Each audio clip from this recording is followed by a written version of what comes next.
Aferin sana. Senin sayende galiba ben de bir matematik dehası olacağım bir gün. Galiba değil, olacaksın. Olacaksın.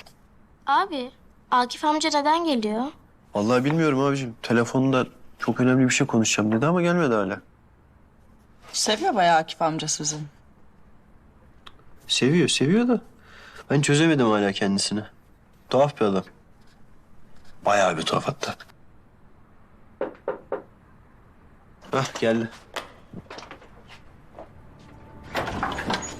Hoş geldin Akif amca. İyi misin sen? Gel şöyle.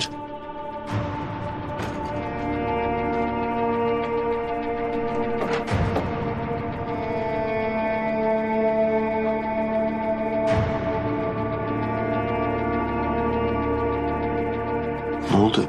İyi misin Akif amca? Değilim. Ben hiç iyi değilim Ömer.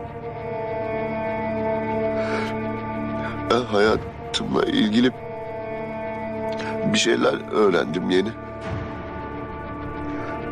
Sonra da düşünmeye başladım. Kimlere kötülük ettim.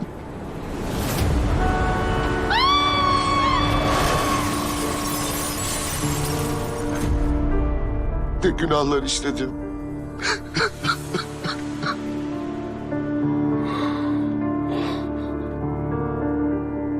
Akif amca ben hiçbir şey anlamadım. Kötü bir şey olmadı değil mi?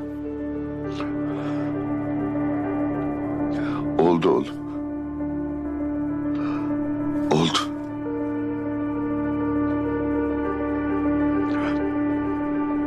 Ben ölüyorum Ömer.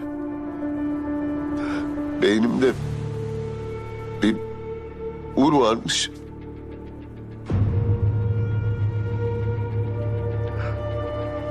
Çok az ömrüm kalmış be. Ama bu hiç bu önemli değil hiç. Vermeyeceğini bile bile ben senden helallik istemeye geldim oğlum.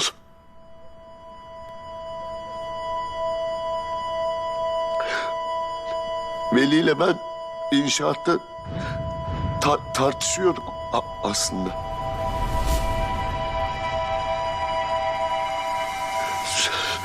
Ne diyorsun lan sen?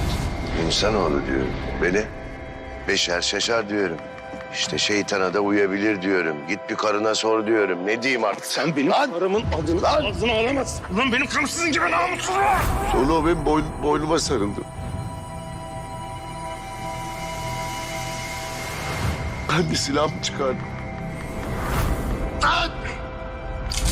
Ne yapıyorsun lan sen? Kimsin lan sen? Ha?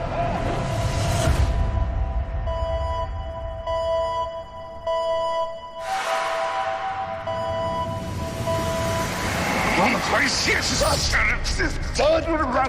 Lan! Lan!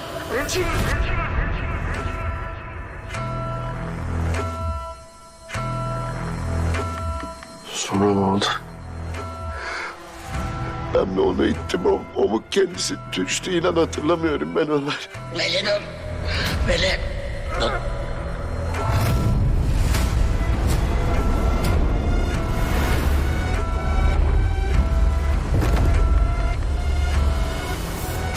Ama